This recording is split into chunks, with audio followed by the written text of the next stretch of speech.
Este es uno de los temas más pesados, más complejos, más difíciles tal vez, que vamos a considerar en esta rotación, en este semestre. Sin embargo, también hay que pensar, ¿no?, que es una patología de especial importancia. ¿Por qué? Porque es la segunda causa de muerte, ¿ya?, obstétrica. Entonces, cuando hablamos de la embarazada, hay que pensar, ¿no?, de que puede haber complicaciones que pueden terminar con un desenlace, ¿no?, que no sea el esperado, y que la evolución del parto se complique y al final la paciente pueda fallecer. Y ese es el mayor problema, ¿no?, que la paciente muera. En Bolivia, la primera causa de muerte por causa obstétrica es la hemorragia. ¿Ya? Y es la pena, ¿no?, que el hecho de estar embarazada ya lleva un riesgo, ¿no?, de morir. Solo el hecho de estar embarazada ya tienes riesgo de morir en nuestra población, en nuestro país. Con algo que se puede evitar, con algo que no debería morir, ¿no?, la hemorragia, el sangrado. Pero luego viene el trastorno hipertensivo del embarazo, de una manera específica la preeclampsia. La preeclampsia es la segunda causa de mortalidad y le sigue la sepsis. En los países desarrollados, ¿cuál es la primera causa de muerte? Preeclampsia. Pues resulta que la preeclampsia es causa de muerte a nivel mundial. ¿Y por qué la segunda en los países desarrollados? Porque la hemorragia la han controlado, ¿no es cierto?, la manejan. Porque ya tienen los fármacos, porque tienen los insumos, porque no tienen las carencias que tenemos nosotros. Pero, igual, ¿no es cierto?, la preeclampsia complica. Sea un país que tiene todo, un país del norte, un país europeo, igual la preeclampsia sigue complicando el embarazo. Y ahí va el tema, ¿no?, la importancia. ¿Por qué tenemos que considerar este tema? Y ha ido cambiando mucho en la concepción. Pensemos primero que una paciente hipertensa, ¿no es cierto?, puede corresponder a algo tan grave como la preeclampsia, terminar con la muerte del niño o de la madre, o puede corresponder, ¿no?, a un cuadro que una vez que nace el niño, se expulsa la placenta, todo se normaliza, lo que es la hipertensión gestacional o transitoria. O sea, hay dos extremos grandes, uno que está asociado a muerte y el otro que no tiene ninguna repercusión, ¿no?, sobre el bienestar del feto ni la mamá. Entonces resulta que ha ido cambiando mucho el concepto. Hablar de preeclampsia antes era hablar de una triada, y eso es muy antiguo. Es decir, edema, hipertensión, proteinuria en una embarazada es preeclampsia. Hoy vamos a ver que puede haber preeclampsia en pacientes que no tienen proteinuria incluso. Y eso rompe todo lo que hemos aprendido hasta ahora, porque hasta ahora no podíamos hablar de preeclampsia si es que no había proteinuria. Pero actualmente ha ido cambiando los conceptos, se va entendiendo mejor la patología, y ahora pues hasta sin proteinuria puede haber preeclampsia. Primero, hay que establecer si la paciente es hipertensa. ¿Cómo vamos a establecer si es hipertensa? Midiendo la presión arterial en ambos brazos, derecho e izquierdo. Midiendo la presión arterial en paciente que esté, ¿no es cierto?, de manera ideal 30 minutos, ¿no?, de no haber hecho ingesta de alimentos, no haber consumido tabaco, 15 minutos de no haber hecho actividad física, lo que hemos aprendido, ¿no es cierto?, al determinar una presión arterial en la población general.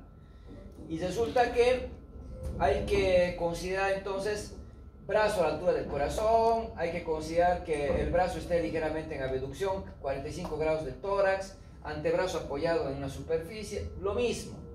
Pero ¿qué vamos a tomar en cuenta? En la embarazada siempre hay que medir la presión sentada, no en decúbito dorsal. En la población general lo puedo hacer en decúbito o sentado. ¿Por qué siempre sentada? Si la paciente se recuesta, ¿no es cierto?, el útero a partir de las 20 semanas empieza a comprimir hacia la parte posterior del cuerpo, y ahí comprime los grandes vasos, y entre ellas la vena cava inferior. Entonces el útero comprime la vena cava inferior, disminuye el retorno venoso. Al disminuir la precarga, disminuye el llenado ventricular, disminuye el volumen sistólico, disminuye la presión arterial, y voy a tener un valor que no es real. Me va a dar la presión más baja de la que es. Puede ser que no llegue a este valor del parámetro para decir que es hipertensa, siendo hipertensa. Entonces ese es un problema. No puedo medir la presión arterial en una embarazada en decúbito dorsal para tener un valor real. Pero ¿qué pasa en el primer trimestre? No había problema, el útero es intrapélvico, es pequeño. Pero en el segundo y el tercer trimestre no debo medir presión con paciente recostado, en decúbito dorsal. Otro, no basta una sola vez. El estrés. Esta paciente nunca vino. Hay pacientes de provincia que nunca han ido al médico. Entonces, ir a un centro, ir a un hospital, las estresa. Están con ansiedad, están con miedo. Entonces, todo eso puede repercutir y hacer que la presión se eleve, en lo que se llama hipertensión de bata blanca. Por lo menos tendríamos que tener, ¿no es cierto?, dos valores alterados de 3 mediciones que hagamos en cuanto a la presión arterial. Igual que en la población general, para evitar la hipertensión de bata blanca. Pero antes, ¿qué hacíamos? Le tomamos la presión arterial, me daba 140/90, esperábamos 4 a 6 horas. Señora, vuelva en la tarde, veremos su presión para ver si es hipertensa. Y señora, vuelva en la noche para ver si es hipertensa. Suficiente 4 a 6 horas para que la paciente se muera si es una preeclampsia grave. Entonces, actualmente yo no puedo esperar tanto. ¿Cuánto tiempo tiene que pasar de una medición a otra? 15 minutos.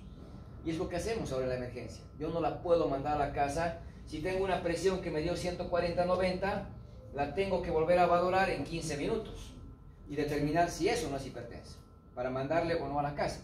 Y eso es lo que ha cambiado. Otro, si bien he dicho 15 minutos que debería de manera ideal, ¿no es cierto?, estar en reposo. Y le voy a preguntar, señora, ¿ha hecho actividad física? ¿Ha consumido alimentos? ¿Ha consumido tabaco? Y ella me puede decir que no, y haberlo hecho. Entonces, bajo mi supervisión, le voy a pedir que se siente y la voy a controlar 5 minutos en el hospital, que realmente esté en reposo. Y ahí la vamos a medir, la vamos a valorar en condiciones basales, ¿ya? Ahora, este parámetro vamos a manejar todavía como el punto de corte. ¿Cuándo hablo de hipertensión? Cuando la presión sistólica es igual o mayor a 140 y la diastólica es igual o mayor a 90 milímetros de mercurio. Porque todavía manejamos ese punto de corte en los protocolos y en los diferentes esquemas de manejo en nuestro medio. Sin embargo, ustedes saben que la Asociación Americana de Cardiología, ¿no es cierto?, la AHA, nos recomendaba en 2017 que no esperemos tanto, ¿no?, para decir que una persona es hipertensa. Y nos planteaban ya desde 130, ¿no?, la sistólica, desde 130 la sistólica y desde 80 la diastólica. En la población general nos decían ya es hipertensión grado 1. La embarazada tiene muchos cambios propios del embarazo y uno de ellos es que hay una ligera vasodilatación. Entonces, la embarazada tiene normalmente una presión arterial más baja que la población general durante el primer y el segundo trimestre. Y en el último trimestre la presión vuelve a subir ligeramente hasta alcanzar su presión basal. Entonces, ¿qué debería yo esperar? Que la embarazada tenga presiones más bajas que las que habitualmente tenía antes de su embarazo. Entonces, si la embarazada maneja presiones más bajas, es ilógico que yo espere 140/90 para decir que es hipertensa, siendo que en la población general ese punto de corte ha bajado, ¿no es cierto?, a 130/80. Y ese es el cuestionamiento actual. ¿Por qué tenemos que esperar 140/90? Desde el 2004, que yo era interno, me acuerdo, seguimos manejando el 140/90. Imagínense cuántos años han pasado y no cambiamos el punto de corte. Actualmente en México ya están empezando a considerar hipertensa a una embarazada cuando la sistólica es 130 y la diastólica es 80. No dejar el 140/90. Aquí todavía seguimos con el 140/90. Entonces voy a todavía mantener el parámetro de 140/90, pero ya tiene que usted pensar que de aquí a poco vamos a cambiar ese punto de corte que le estoy mencionando. Entonces, llega la embarazada, mido 140/90, ¿qué tengo que hacer? Volver a medir la presión en 15 minutos. Me da el 140/90, es hipertensa. Como es hipertensa, voy a empezar con un diagnóstico sindrómico.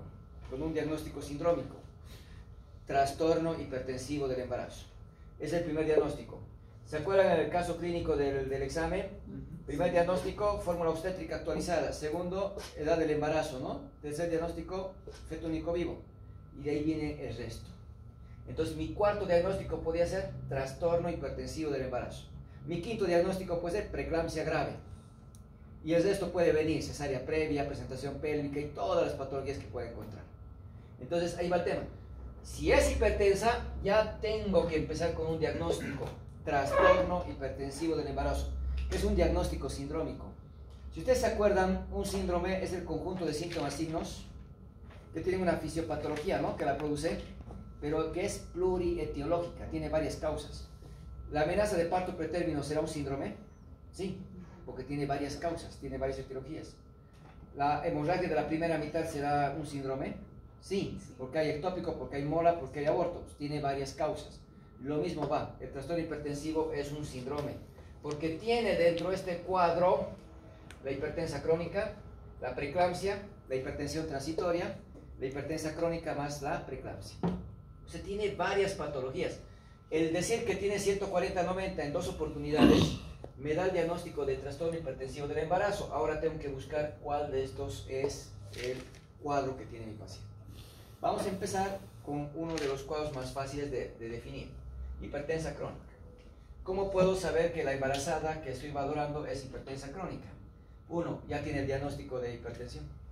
Ya le diagnosticaron que es hipertensa. La hipertensión no se cura, se controla. Toda su vida va a ser hipertensa. No va a cambiar por lo que está ahora embarazada, sigue siendo hipertensa.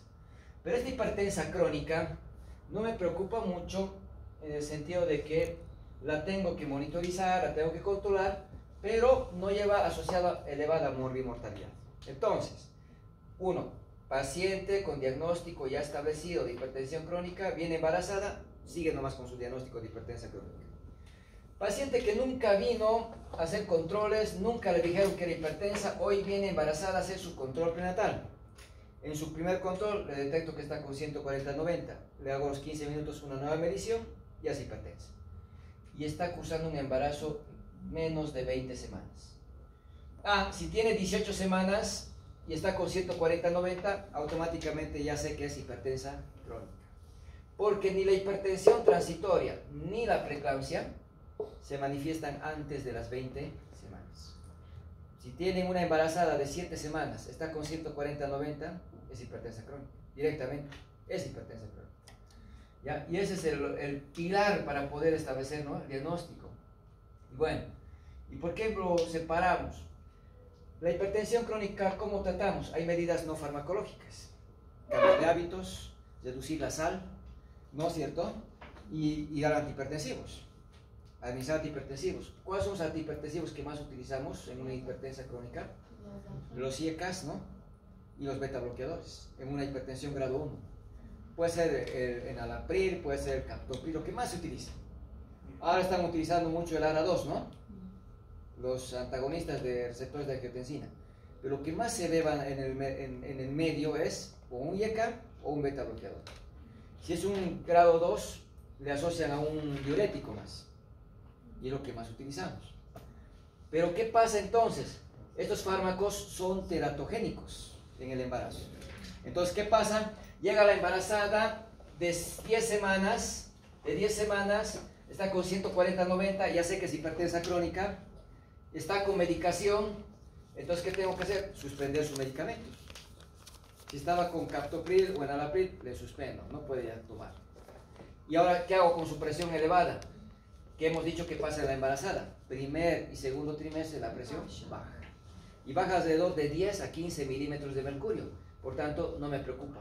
No me preocupa esa hipertensión si la voy monitorizando. ¿No es cierto? Ahí la sal, reducirla, le podría ayudar. El único caso que le podría reducir la sal sería en este caso. En el resto, quitar la sal no me ayuda absolutamente en nada. Entonces, esa es la razón. Se suspende el antihipertensivo. ¿Ya? Sobre todo los IECAS son malformativos. ¿Ya? Y les provocan efectos. Hay un efecto muy importante. Los IECAS bajan de golpe la presión en el feto, y si baja su presión, ¿a quién le va a afectar de manera marcada? Al riñón. Su riñón del feto se empieza a afectar, que empieza a orinar poco. Y como orina poco, hay poco líquido amniótico, oligohidramios. Y si hay poco líquido, el tórax no se expande, el pulmón no se desarrolla. Este niño puede llegar a las 39 semanas, ser de término. Nace el niño y se me muere por hipoplasia pulmonar, porque el pulmón no se desarrolla. Y ahí va el problema de no dar antihipertensivos a la hipertensa crónica. Hay que suspenderlo. ¿Y cómo llega al tercer trimestre, doctor? va a recuperar, va a aumentar hasta los niveles que hemos mencionado, 140-90, ¿no es cierto? Que tampoco me preocupa porque la hipertensa crónica que he dicho no lleva elevada morbilidad ni mortalidad, ¿no es cierto? No está llegando a la crisis hipertensiva. Si es que no llegara, la voy controlando así, medidas no farmacológicas. Y si llega a la crisis hipertensiva, tengo que bajar esa presión con cualquier antihipertensivo, porque ahí se me va a morir la paciente por una hemorragia, un ACV hemorrágico, por ejemplo. Entonces, eso vamos a ir viendo más adelante. Ahí va el tema, cómo diagnosticar hipertensa crónica. Ahora, otro cuadro que vamos a diagnosticar fácil es esta. La embarazada ya pasa las 20 semanas, más de 20 semanas, y empieza a elevar la presión arterial.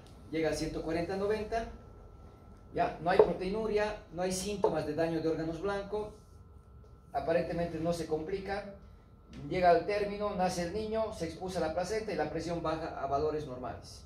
No se complicó el embarazo. Eso se llama hipertensión gestacional. La presión ha elevado por el embarazo, pero no se ha complicado. Y si ha bajado la presión después de que ha salido la placenta, es más, le llamamos hipertensión transitoria. Este cuadro no me preocupa, no se complica. No se me muere la paciente, no se me muere el niño. Entonces, ¿qué tengo que descartar? Que no haya otros datos de daño de otros órganos, ¿no? Que no haya daño renal, que no haya daño en la retina, que no haya compromiso cardíaco, es decir, solo me está subiendo la presión arterial, nada más. Ese cuadro es de bajo riesgo, ¿no? Para el embarazo, pero hay que controlar, hay que controlar. Esta es la que me debe preocupar, la preeclampsia. Donde hay preeclampsia hay riesgo de muerte. ¿Y cómo diagnostico la preeclampsia? Una embarazada mayor de 20 semanas, primer pilar para el diagnóstico, que tenga hipertensión arterial. Todavía vamos a manejar el 140-90, ¿no? Como hemos mencionado, en 2 mediciones hemos dicho, ¿ya? En 2 mediciones, que puede no tener el edema o también estar presente. El edema ya no es criterio diagnóstico, puede estar o no está. Y que pueda tener, ¿qué cosa? Proteinuria mayor a 300 miligramos en orina de 24 horas. O sea, si tengo hipertensión, tiene proteinuria, tiene más de 20 semanas, ya sé que es preeclampsia. Y eso es fácil de reconocer, por la proteinuria, por la edad de más de 20 semanas y por la hipertensión, ¿no es cierto? Por la hipertensión. Y bueno, entonces, ahí me voy a quedar de momento. Porque si quiero complicar el concepto, ¿no? La preeclampsia es una disfunción multisistémica, así dice, ¿no? Que se manifiesta clínicamente en una embarazada más de 20 semanas. Si no hay embarazo, primero no hay preeclampsia. Si es menos de 20 semanas, clínicamente no hay hipertensión. Que se manifiesta clínicamente en un embarazo más de 20 semanas, por hipertensión de 140-90, más proteinuria, dice, ¿no? Sí. En ausencia o en presencia del edema, ¿no? Es una definición ya más estructurada. Entonces hay que buscar estos componentes, de inicio. Una hipertensa crónica puede complicarse con preeclampsia, sí. Imagínense que esta paciente con 140-90 a sus 10 semanas, que la estoy controlando, a las 22 semanas viene su control y ya le empiezo a notar, ¿no es cierto?, que tiene sus pruebas de laboratorio que se están alterando. La creatinina se empieza a elevar, las pruebas de función hepática empiezan a elevar, ya me tiene que preocupar eso. Y si le hago la proteinuria, le detecto que tiene proteinuria, ahí tengo que pensar que la paciente está con 2 enfermedades. Uno, la hipertensa crónica que ya la habían diagnosticado y ahora se está presentando preeclampsia más. Aquí tiene 2 cuadros, tiene preeclampsia y tiene hipertensa crónica. Y esta tiene, ¿no es cierto?, obviamente más morbilidad. Donde hay preeclampsia, nuevamente insisto, hay riesgo de muerte. Y bueno, esto han debido escuchar mucho tiempo. En nuestro medio decíamos, una paciente, miren, llega con 130, 80, pero su primer control resulta que su presión había sido de 110, por decir 60. Y ya me llama la atención, si su primer control estaba con 110, 60, ahora ¿por qué está con esta presión elevada, cierto? Y decíamos, si la presión sistólica sube 30 milímetros de mercurio, o la diastólica, ¿no es cierto? O la diastólica sube 15 milímetros de mercurio, decíamos preeclampsia, durante mucho tiempo, mucho tiempo. Y te decían, miren, no ha llegado a 140-90, pero ha subido su presión diastólica, ¿cuánto? Ha subido 20, me cumple un criterio. Y decíamos, esta paciente tiene preeclampsia. Y ahí surge el cuestionamiento, ¿cómo le puedes llamar preeclampsia si un pilar diagnóstico es la presión de 140-90 y tu paciente no cumple ese criterio? Es como de la ADA. ¿Cuáles son los criterios para diagnosticar diabetes? Que la glicemia en ayunas sea 126. Y si la glicemia no llega a 126, no cumple el criterio diagnóstico. Así de claro. Le puedo decir prediabética, le puedo decir resistencia a la insulina, intolerancia a la glucosa, como quiera llamarle, pero no le puedo decir diabética. Lo mismo pasa aquí. Decían, ¿por qué le llaman preeclampsia si no llega a este criterio? Y Williams, en su descripción de la 25 edición que les he pasado, le da una denominación y le dice, llámenla hipertensa delta. Llámenla hipertensa delta. Porque estas pacientes se complican con HEP, se complican con eclampsia y en algún momento termina complicándose el embarazo. Y no ha llegado al criterio. Es que la evolución primero está subiendo su presión y si le voy monitorizando va a llegar un momento que llega a este valor y ahí se llamaba preeclampsia y ahí se complicaba con HERP, ahí se complicaba con convulsión. Entonces no hay mucha literatura. Si entran a buscar artículos, hay pocos artículos. Yo he encontrado 3 apenas de la hipertensión delta. Por eso es que no está en el cuadro anterior. Se ha descartado. Esto es antiguo de los 15 y los 30, que todavía van a ver en el hospital que algunos médicos te dicen. Controla su presión de base. Si ha subido 15 la diastólica, si ha subido 30 la sistólica, es preeclampsia. Eso ya es antiguo, ya es descartado. Descartado. Doutor, ¿es un diagnóstico o la hipertensión delta leva a la preeclampsia? Por eso, ¿qué les he dicho? El Williams lo toma como diagnóstico, pero no hay evidencia, no hay estudios que me sustenten que yo les diga desde ahora utilicen ese diagnóstico. Porque no hay estudios, porque no hay la evidencia suficiente. En este cuadro, si te fijas, ningún lugar dice hipertensión delta. Pero esa es la explicación por qué antes decíamos, ¿no? Preeclampsia si subía 15 la diastólica y 30 la sistólica. Entraba como diagnóstico, ¿ya? Y está descrito como diagnóstico. Pero no aplica a nuestro medio porque no hay la suficiente evidencia, ¿no?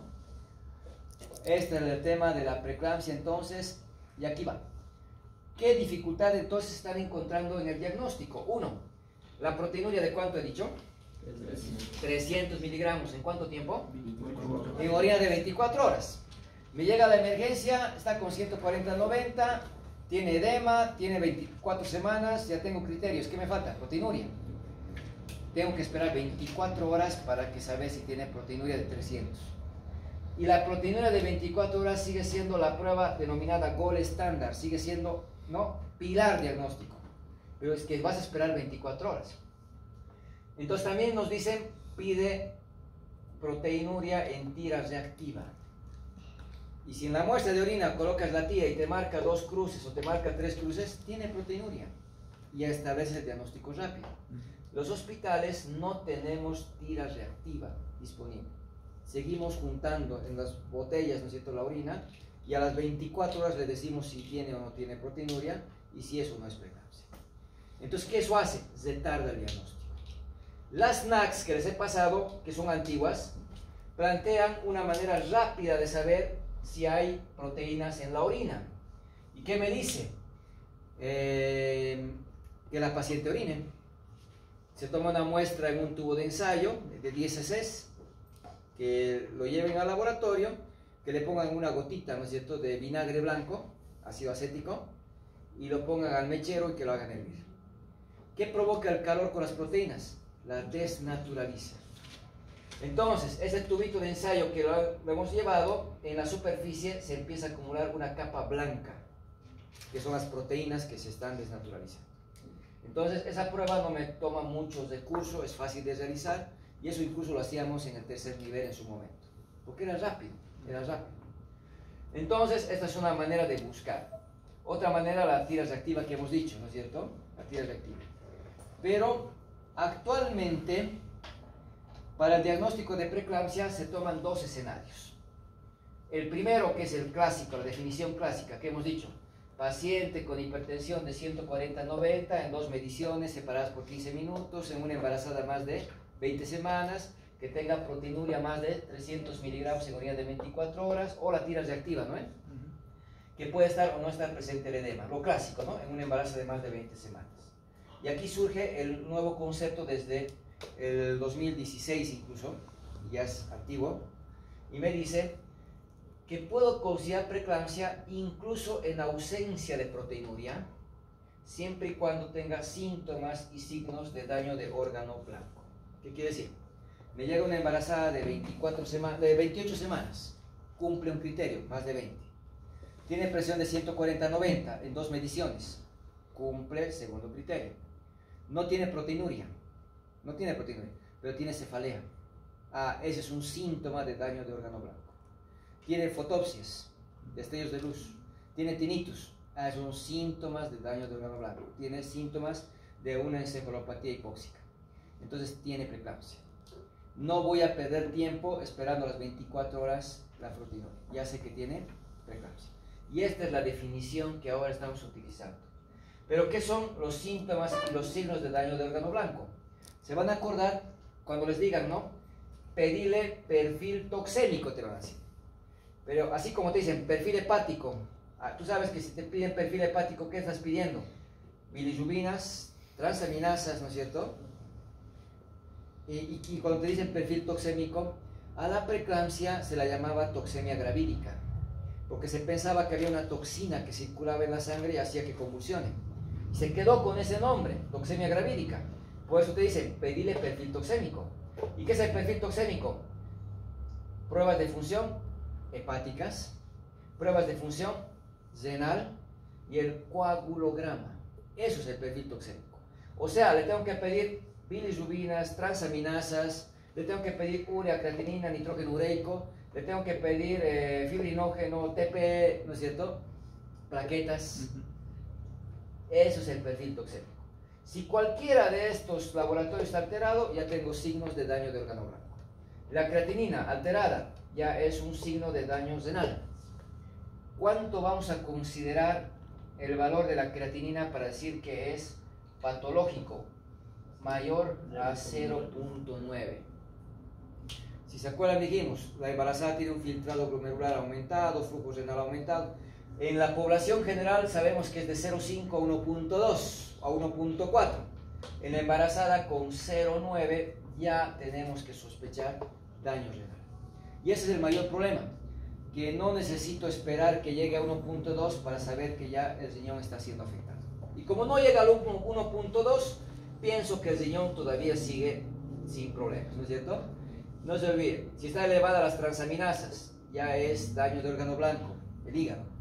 Entonces piensen que ya están frente a una preeclampsia. Síntomas, los clásicos síntomas de la encefalopatía hipóxica. Siempre te van a decir en la preeclampsia cefalea, es el más común que van a observar. Cefalea orocraniana, cefalea occipital, cefalea de intensidad. Ha habido pacientes que han ido al consultorio con hipertensión, embarazadas, con cefalea intensa, y les dan paracetamol. Y ha habido una que ha ido 2 veces, y más paracetamol, y termina convulsionando y falleciendo, ¿no? En el trajín de volver en 3 días. Entonces pasa, y es un caso real que ha acontecido X hospital, no voy a mencionar por tema ético, pero que el tema de cefalea pasó muy desapercibido. La cefalea no hay que pasar desapercibida en una embarazada, para nada. Ya, entonces ahí tenemos varios síntomas. Escotomas, pérdidas, ¿no? Circunscritas del campo visual, manchas negras, ¿no? El encontrar una mancha negra en un hipertenso, ¿qué está significando? ¿Qué me está orientando? Desprendimiento de retina. En diabéticos, hipertensos, en TEC, ¿no es cierto? Si hay escotoma que empieza a crecer, pero hay un punto negro que está cada vez más grande. Eso es un escotoma. Entonces la preeclampsia provoca desprendimiento de retina. Fotopsias, más que fosfenos, en el medio clínico lo denominamos como fotopsias, ¿no? Destellos de luz. A veces se ve de colores también, ¿no? Cromopsias. El tinnitus, el zumbido en el oído, pues es lo más común. Y aquí le vamos a agregar algo que es muy importante, un síntoma que no está aquí en este gráfico: epigastralgia. La epigastralgia es el síntoma de mayor gravedad en una preeclampsia. Pacientes que han llegado con dolor en la boca del estómago, ¿ya? Dolor en el epigastrio, se han confundido con gastritis. Y lo que pasaba es que la paciente estaba haciendo un gel, la paciente estaba con una preeclampsia grave, la paciente estaba con riesgo de ruptura hepática incluso. ¿Qué significa entonces la epigastralgia?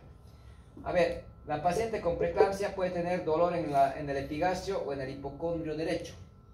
A ese signo lo llamamos signo de Chaucier, está más adelante escrito. ¿Ya? Signo de Chaucier, o dolor en basa, así se llama, dolor en basa. O más clásica, epigastralgia. El problema del dolor en el hipocondrio derecho es que lo primero que vas a pensar es en vesícula. Lo primero. Y si le duele la boca del estómago, gastritis. Porque está muy estigmatizado el diagnóstico en base a un síntoma. Pero es que no, una preeclampsia, una hipertensa embarazada tienes que tener mucho cuidado de la epigastralgia. Te está indicando, uno, la epigastralgia que está con una preeclampsia, como pueden ver, y es más, está con una preeclampsia grave. Y la preeclampsia grave puede convulsionar cualquier rato. Por eso, la epigastralgia, ¿qué significa? Inminencia de eclampsia. Es decir, cualquier rato va a convulsionar, porque está con una preeclampsia severa, preeclampsia grave. Uno.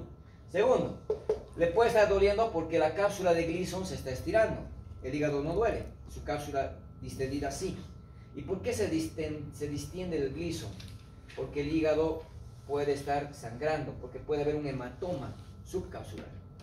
Y ha habido casos que la paciente viene con intenso dolor en el hipocondrio, no le prestaron atención y termina rompiéndose el hígado.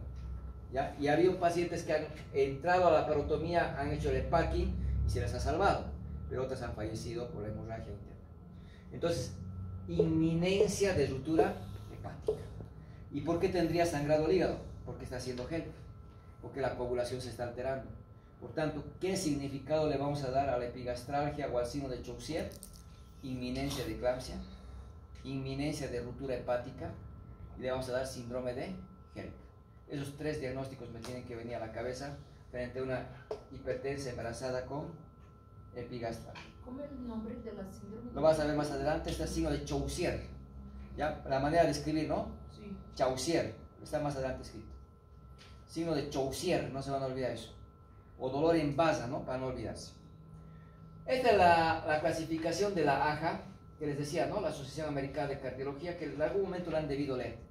Pues que, doctor, ya el 2020 ha salido la clasificación de la Sociedad Internacional de Hipertensión, me va. Claro, el 2021 salió otra y el 22 también salió otra. Pero ninguna me habla de manera tan clara y tan fácil de recordar como la de la AJA. Porque la AJA te habla incluso de crisis hipertensiva y las otras no te hablan de la crisis hipertensiva. Si ustedes se fijan, estamos hablando de hipertensión grado 1 hasta, les he dicho, ¿no? 130 la sistólica, ¿no? Hasta 139. O la diastólica desde 80, ¿no? Hasta 89. Ya con 130, con 80, en la población general ya hablo de hipertensión. Y es lo que les decía. ¿Por qué esperar que la embarazada llegue a 140, 90? Si es que la población maneja ya presiones más bajas. Otro. La crisis hipertensiva en la población general me dice presión sistólica 180 y la presión diastólica 120. En una embarazada no voy a esperar estos valores. Con 160 la sistólica y con 110 la diastólica ya es crisis hipertensiva. Ya es crisis. Y eso tiene lógica. Porque la embarazada maneja presiones más bajas, hemos dicho eso.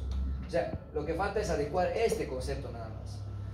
Con 160 la sistólica y 110 la diastólica ya consideren crisis hipertensiva. La crisis hipertensiva, si se acordarán de medicina interna, les han debido decir, la tienen que clasificar rápido. O es una urgencia o es una emergencia. Porque no es lo mismo. Si yo tengo 180, 120 en la población general o en la embarazada 160, 110, ya tengo el diagnóstico de crisis hipertensiva. Ahora me toca clasificar, ¿es emergencia o es urgencia? ¿Cómo las diferencio? La emergencia tiene daño de órgano blanco, síntomas o signos de daño de órgano blanco. ¿Y por qué es importante eso? Porque si es una emergencia, tengo minutos, máximo 2 horas para estabilizar esa presión. ¿Cuál es el mayor riesgo de una emergencia hipertensiva? ACV hemorrágico. Y muchos pacientes. Es más, un familiar mío ha fallecido por una crisis hipertensiva que no la han diagnosticado. Se viene la ruptura de los vasos dentro del cerebro, un ACV y se plancha. Y esa es la pena. Si no la diagnosticamos, no la bajamos rápido, terminan falleciendo. Ha habido embarazadas que han terminado en craniotomías, ya que se las ha salvado. Hay pacientes que no han llegado ni al quirófano. Mucho cuidado. Entonces, pero las pacientes ¿de qué se quejan? De intenso dolor de cabeza, ¿no es cierto? Y no les damos importancia. De fotopsias, de tinnitus. Esos son los síntomas que me tienen que alertar. Pero si no hay ninguno de los síntomas de daño de órgano blanco, voy a pensar que es una urgencia. Y la urgencia tengo, ¿no es cierto?, 12 horas, incluso hasta 24 horas para estabilizar esa presión. O sea, no me amerita, ¿no?, algo inmediato, pero tampoco la puedo descuidar. Entonces, esta tabla me establece criterios bastante claros. Lo que quiero que aquí quede: ¿cuándo voy a hablar de crisis hipertensiva en una embarazada? Cuando la sistólica llegue a 160 o más. Cuando la diastólica llegue a 110 o más, ¿ya? Y pues eso es lo más importante. No vamos a entrar al detalle porque no es un semestre, ¿no?, donde tienen que profundizar al nivel de la obstetricia, ¿no?, o del especialista. Pero sí es importante un poquito hablar de la fisiopatología. ¿En qué sentido? A ver, antes se decía, ¿cuál es la causa de la preeclampsia? Decían, es la enfermedad de las 1000 teorías, te decían. Y es más, se decía, el día que alguien descubra la causa se les va a poner el museo, y se hablaban muchas cosas, porque nadie sabía cuál era la causa. Actualmente se dice que la causa de la preeclampsia es multifactorial. Multifactorial. Hay un componente genético, sí, hay genes involucrados.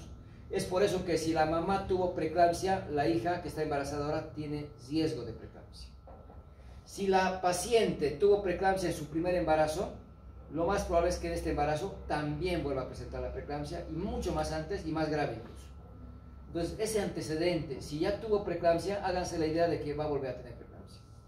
Y si la mamá, la hermana tuvieron preeclampsia, piensen que tiene más riesgo que el resto de la población. Hay genes que se han demostrado y se han detectado en relación con la preeclampsia. Se ha relacionado que hay una mala adaptación inmunológica. Y ahí se va viendo, ¿no?, cómo es que el cuerpo de la paciente acepta antígenos que tienen origen del papá.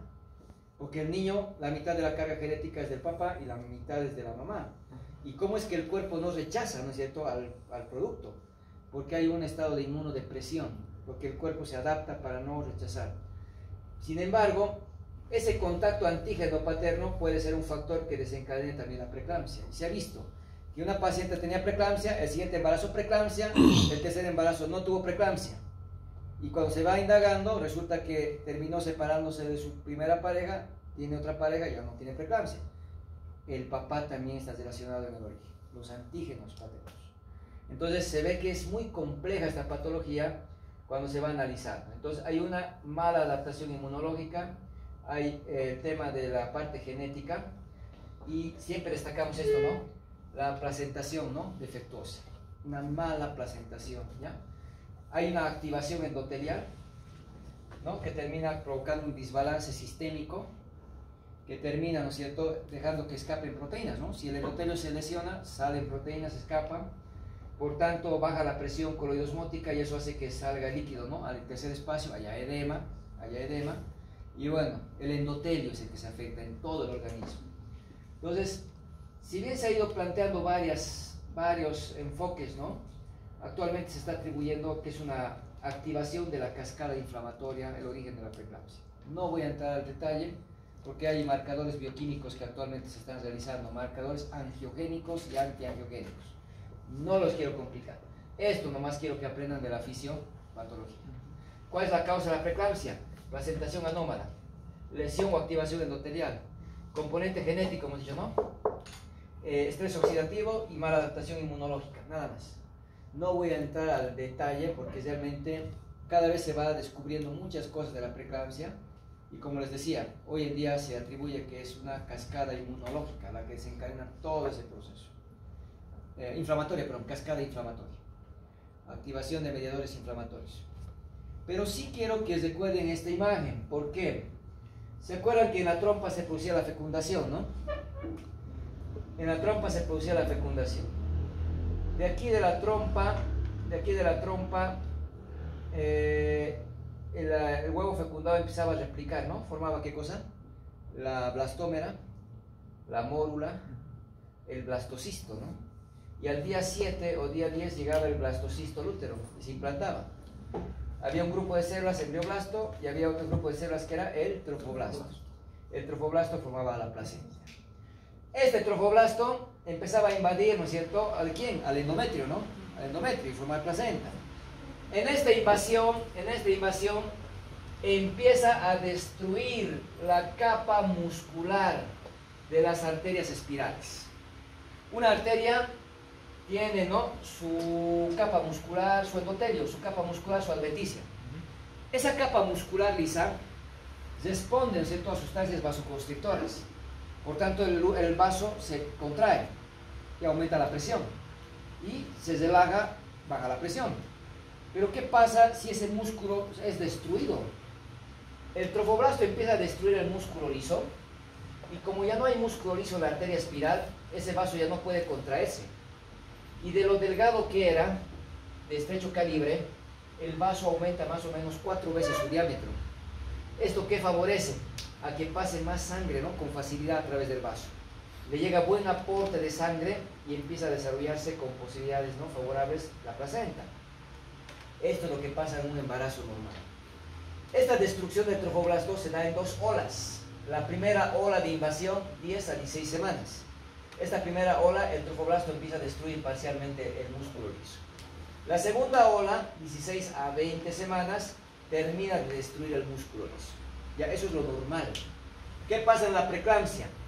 La primera ola de invasión trofoblástica se produce de manera anormal, de manera incompleta.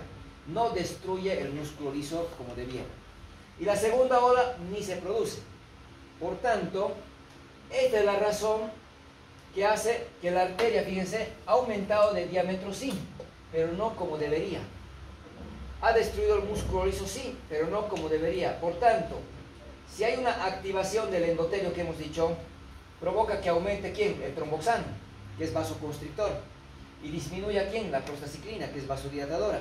Por tanto, hay tromboxano aumentado, hay músculo liso donde va a actuar el tromboxano y empieza a haber vasoconstricción y empieza a haber aumento de presión arterial. ¿A partir de qué semana va a empezar a aumentar la presión arterial? Una vez que pase la segunda ola de invasión trofoblástica. Por eso les he dicho al principio, se manifiesta clínicamente después de las 20 semanas. No he hablado de 22 semanas, como en la hemorragia del embarazo, que es otra cosa aparte.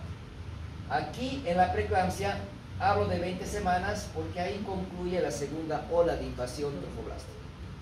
La paciente empieza a tener hipertensión.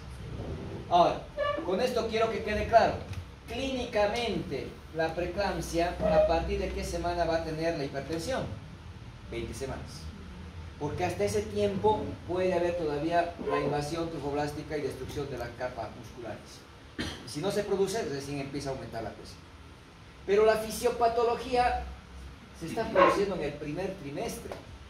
La preeclampsia la voy a diagnosticar cuando haya pasado todo este proceso. Recién la voy a detectar, cuando tenga sus 28 semanas, cuando tenga sus 30 semanas, cuando ya no puede hacer nada, cuando ya tiene preeclampsia. Lo interesante sería diagnosticar aquí, cuando el proceso recién está empezando. Y por eso les he puesto el cuadro, porque vamos a simplificar. Esta diapositiva no la van a tomar en cuenta, porque no quiero que se compliquen en el papel, no quiero que se compliquen en el placenta growth, que son cosas que estamos manejando en obstetricia. Lo que a mí me interesa es que ustedes se den cuenta de que la fisiopatología se está produciendo en qué momento de la preeclampsia, en el primer trimestre. Y es por eso que si yo quiero saber que esta paciente que está viniendo a mi hospital tiene riesgo de preeclampsia, la tengo que captar en el primer trimestre. Esta paciente es adolescente, esta paciente tiene su primer embarazo, esta paciente tiene obesidad y estoy viendo factores de riesgo. Y resulta que ahora yo quiero saber si me va a hacer preeclampsia. ¿Qué le voy a hacer? Le voy a hacer una ecografía Doppler. ¿A qué edad? En el primer trimestre. 11 a 13.6 semanas. Y le voy a evaluar qué arterias, arterias uterinas. ¿Ya? sin profundizar mucho, ¿qué arteria voy a valorar para predecir preeclampsia? Arterias uterinas. Y el ecografista me va a valorar las arterias uterinas y lo que va a encontrar es lo siguiente. El flujo que debería tener esa arteria uterina debería mostrarme este patrón. Un pico sistólico y buen flujo diastólico. ¿Y por qué tiene buen flujo diastólico? Porque no hay resistencia en las arterias, ¿no? Por las arterias espirales que no tienen vasoconstricción. Esa es una arteria uterina normal. ¿Qué estoy encontrando aquí?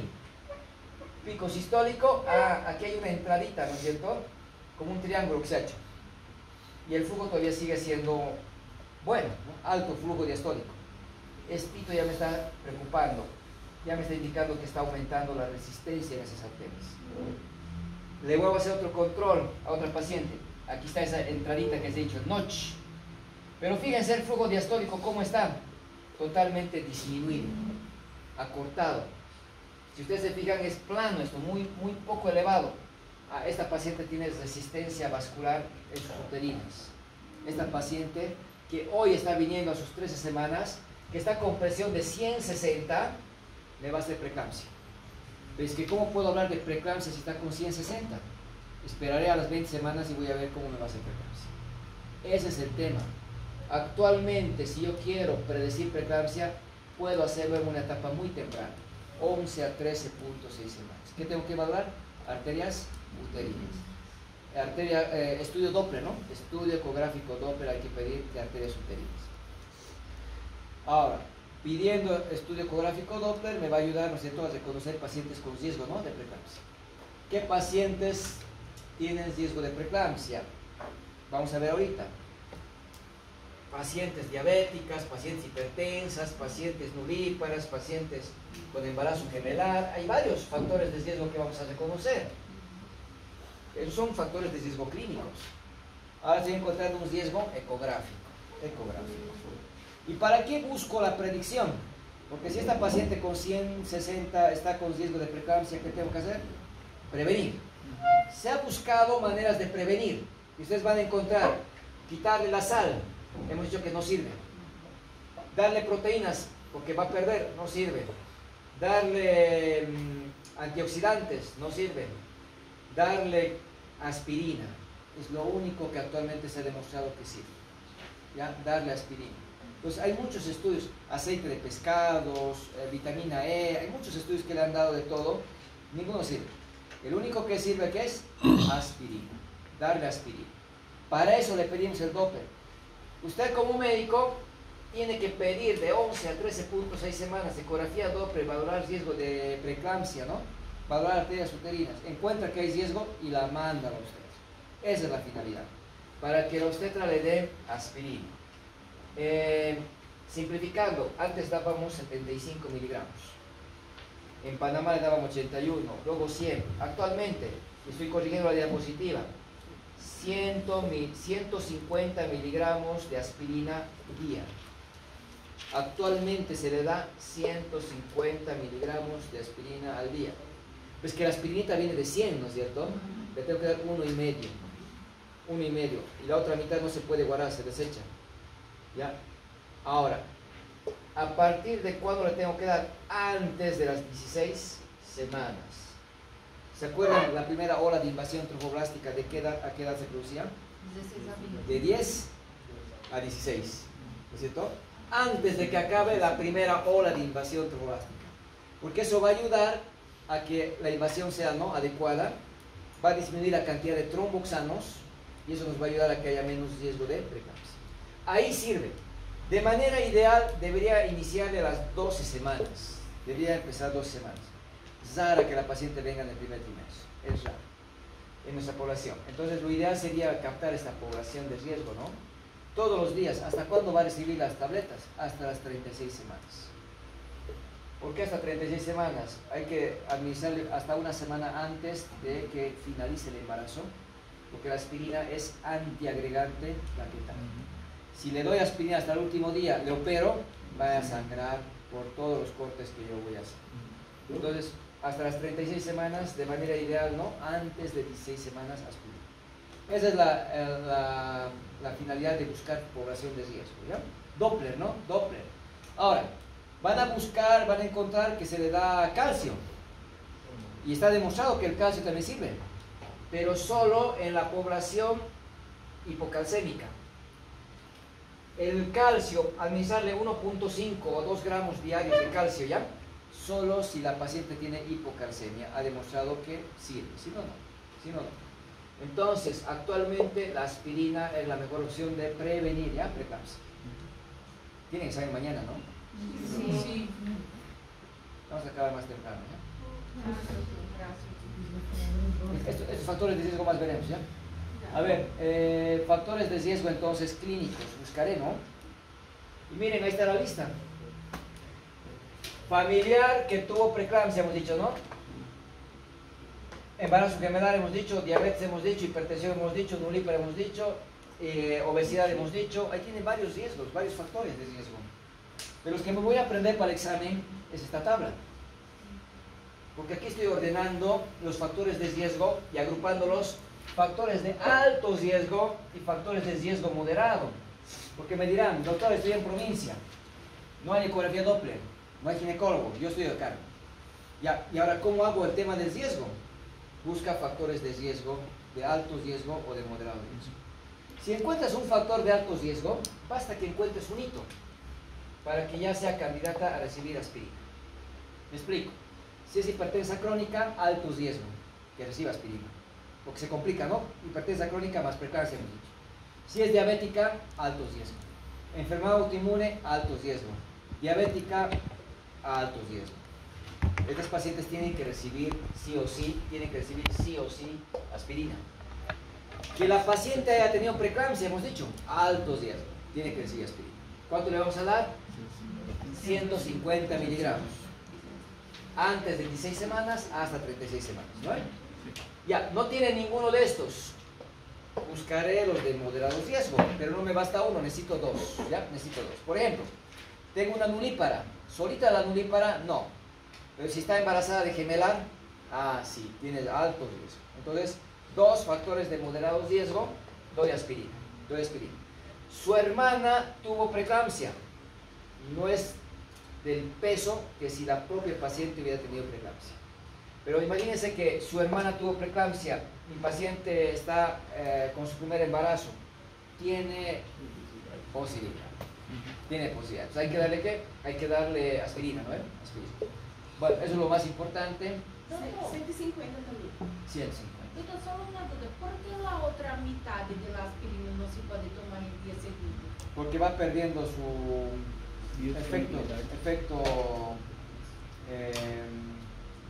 terapéutico. Se ha demostrado que al fraccionar, ¿no es cierto?, va perdiendo efectividad el fármaco. Eso es medio ilógico, es decir, pucha, agarro 2 tabletas, la parto y la desecho, ¿no? Y por eso utilizamos 100 miligramos durante mucho tiempo. Le damos una aspirineta, ¿no? Y con eso bastaba. Actualmente se ha demostrado que es insuficiente 100 miligramos, ¿ya? Y aunque se deseche, le estás evitando muerte, ¿no? Hay estudios que te decían, de 20 pacientes, así empezaron, 20 pacientes, 2 no hacen preeclampsia, decían. Estás perdiendo el tiempo, porque 18 sí hacen, aunque le des aspirina. No, esas 2 que no hacían preeclampsia las has salvado, que no se mueran, y era mucho. Actualmente se ha hecho estudios mucho más grandes y se ha demostrado que la aspirina es la mejor opción para evitar preeclampsia. ¿Ya? 150 miligramos. Vamos a que... Doutor, uma dúvida, um embaraço prévio que não ha tenido pré-eclâmpsia na mamá, ¿tiene riesgo de tener su segundo embarazo o disminuye considerablemente? ¿De preeclampsia? Sí. Ya, como te has dado cuenta, el hecho de ser nulípara es factor de riesgo. Sí. El ser tercero, segundo, ¿no es cierto?, no le suma más riesgo de preeclampsia. En la placenta previa la multiparidad te suma riesgo, ¿no? Mientras más embarazos, más riesgo. En la preeclampsia no te dice eso, ¿no? Más bien es el primer embarazo el que tiene más riesgo que el segundo o el tercero o cuarto. ¿Sí? No es, la paridad no es un factor de riesgo, salvo, ¿no es cierto?, sí, el hecho de que sea nulípara, ¿no?, que ella tendría más posibilidad.